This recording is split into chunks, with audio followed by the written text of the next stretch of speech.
এটা একটু ভেবে দেখতে বলবো। ইসকনকে আমরা শ্রদ্ধা করি এবং ইসকনের প্রসাদ এবং খাবার আমি যথেষ্ট খাই, কিন্তু বাচ্চাদের কাছে না ডিমের একটা মজা আছে, পুষ্টিও আছে, মজাও আছে। বাচ্চারা অনেকে খেতে চায় না, তখন ওই ডিমের আকর্ষণে খায়।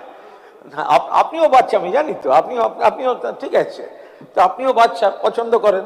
তো যদি এটা ইসকন মানে পুরোটা ভেজিটেবল হয়ে যাবে, নিরামিষ হয়ে যাবে, ভেজ হয়ে যাবে, তো ওই জায়গাটায় যদি একটু যারা একটু ডিম খেতে চায় ওইটাই যদি একটু রিকনসিডার করেন তাহলে বোধহয় ভালো হয়।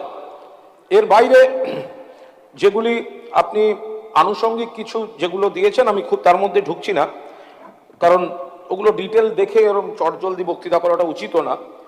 আমি একটা কথা বলবো যে সংখ্যালঘু, দেখুন আমাদের বাংলায় একটা সেকুলার, আমরা হিন্দু আছি, মুসলমান আছি, খ্রিস্টান আছি, সবাই আছি, কিন্তু অর্থমন্ত্রী যখন বাজেট পেশ করছেন তাতে যেন সংখ্যালঘুরাও যদি একটু আরেকটু মনে হতো যে আপনার তাদের প্রতি একটু দরদ এবং গুরুত্ব আপনি আর একটু দিয়েছেন, বোধহয় তাদের সেই খাতগুলোতে একটু সুবিধা হতো। এরপরে কয়েকটি দাবির কথা বলবো। একটি দাবি ধরুন সুভাষ সরোবর, মধ্য কলকাতা উত্তর কলকাতার ওটা একটা ফুসফুস, ওদিকে ইকো পার্ক আছে, এপাশে রবীন্দ্র সরোবর আছে, কিন্তু সুভাষ সরোবর ওটিকে যদি একটু পুনর্গঠিত করে তোলা যায়, সৌন্দর্যায়ন ইত্যাদি সব মিশিয়ে ওটির জন্য যদি একটু বরাদ্দ করেন তাহলে খুবই ভালো হয়।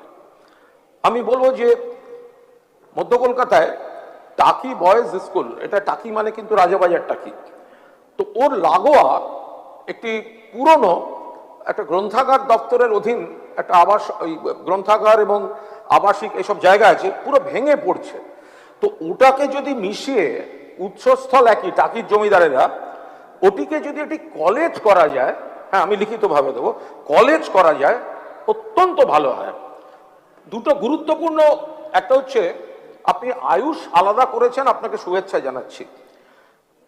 বিশ্বের এখন বৃহত্তম হোমিওপ্যাথি মেডিকেল কলেজ এবং হাসপাতাল দি ক্যালকাটা মেডিকেল কলেজ হাসপাতাল, এটা এই মুহূর্তে বিশ্বের বৃহত্তম, এমনিতে এশিয়ার বৃহত্তম।